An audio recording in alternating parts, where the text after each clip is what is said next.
আমাদের আম্মা জান হযরত আয়েশা সিদ্দিকা রাদিয়াল্লাহু আনহা কোন এক সফরে আল্লাহর হাবিব সাল্লাল্লাহু আলাইহি ওয়াসাল্লামের সাথে ছিলেন। যুদ্ধ থেকে যুদ্ধে যাওয়ার সময় তারই এক বোনের কাছ থেকে একটা গলার হার নিয়ে গিয়েছিলেন। আম্মা জান হযরত আয়েশা সিদ্দিকা রাদিয়াল্লাহু তাআলা আনহা তার বোনের কাছ থেকে একটা হার নিয়ে গেলেন। সফরে যাওয়ার সময় অনেকে কিন্তু এরকম নেয় কি নেয় না, আর একজনের অর্থ সম্পদ নিয়ে আর একজনের স্বর্ণ অলংকার নিয়ে মানুষের সামনে প্রদর্শনী করে, এরকম আছে না নাই? যুদ্ধ থেকে ফিরে আসার সময় গলার হারটা হঠাৎ করে হাত দিয়ে দেখে নাই, বাইজা নামক স্থানে এসে দেখে আম্মা জান গলার মধ্যে সেই হারটা নাই, হারায় গেছে। তখন আল্লাহর হাবিব সাল্লাল্লাহু আলাইহি ওয়াসাল্লামকে বলেন, ওগো পয়গম্বর, আমার গলার হারটা তো খুঁজে পাই না, কই গেল? আল্লাহ রাসূল বললেন, সকলে থামো থামো, তোমাদের আম্মা জান তার গলার হার হারিয়ে ফেলেছে। আল্লাহর হাবিব সাল্লাল্লাহু আলাইহি ওয়াসাল্লাম সেখানে নামলেন, খোঁজা শুরু করলেন। সাহাবা কেরামগণ খুঁজতে শুরু করলেন। আল্লাহর রাসূল সাল্লাল্লাহু আলাইহি ওয়াসাল্লাম পেরেশান হয়ে গেলেন। রাতও গভীর, একটু আরামের জন্য আল্লাহ আম্মা জান হযরত আয়েশা সিদ্দিকা রাদিয়াল্লাহু আনহার উরুর উপরে মাথা দিয়ে একটু আরাম করতেছিলেন। আল্লাহ রাসূল ঘুমায় গেছে। সকলেই হার খুঁজতেছে, পেরেশান। এদিকে ফজরের নামাজের রক্ত হয়ে রক্ত যাই অবস্থা। সাহাবা কেরামগণ আবু বকর সিদ্দিক রাদিয়াল্লাহু তাআলা আনহুকে বলতেছেন, আবু বকর, আজকে তোমাদের কারণেই মনে হয় আজকে ফজরের নামাজ পড়তে পারবো না। বলে, কেন?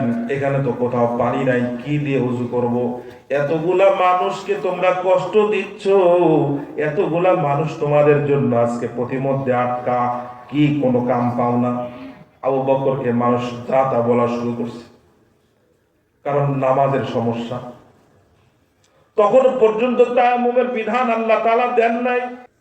আল্লাহ পাক রব্বুল আলামিন সব কিছু তার ইচ্ছায় হয়, তিনি যেটা চান সেটা হয়, আর যেটা চান না সেটা। আল্লাহর হাবিব সাল্লাল্লাহু আলাইহি ওয়াসাল্লাম ঘুমিয়ে আছেন।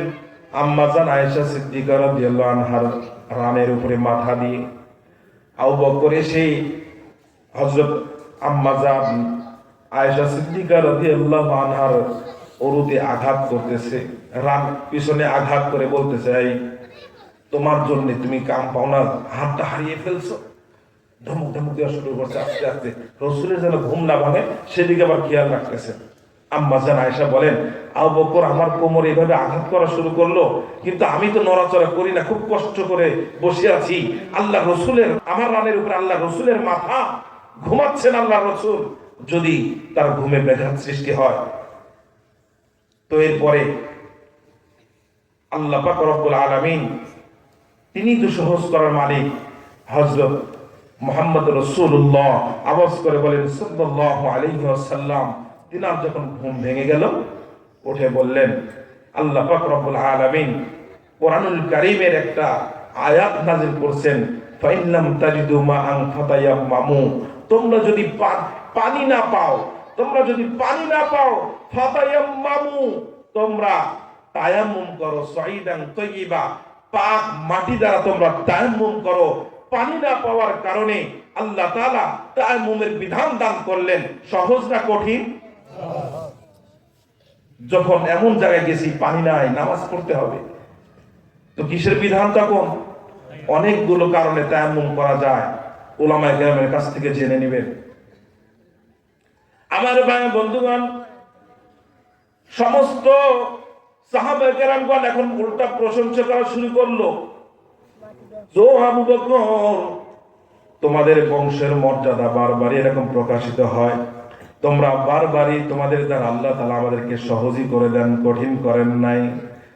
আম্মা জান হযরত আয়েশা সিদ্দিকা রাদিয়াল্লাহু আনহা বলেন, যখন আমরা তায়াম্মুম করে নামাজ পড়ে উঠে চলে যাব, উটটা যে বসা ছিল, ওই উটটা যখন দাঁড়াইলো, উটের পেটের নিচেই আমার সেই গলার হারটা ছিল। সুবহানাল্লাহ!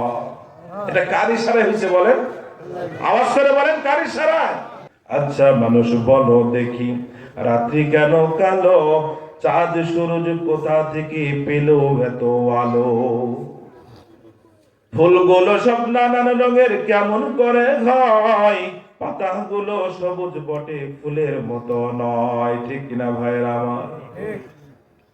আমরা সবাই বাস করি ভাই এই দুনিয়ার রঙে, হাতের লেখা আর চেহারা মেলে না কারোর সঙ্গে, আর মেলে না কথার ধরন আঙ্গুলের টিপ।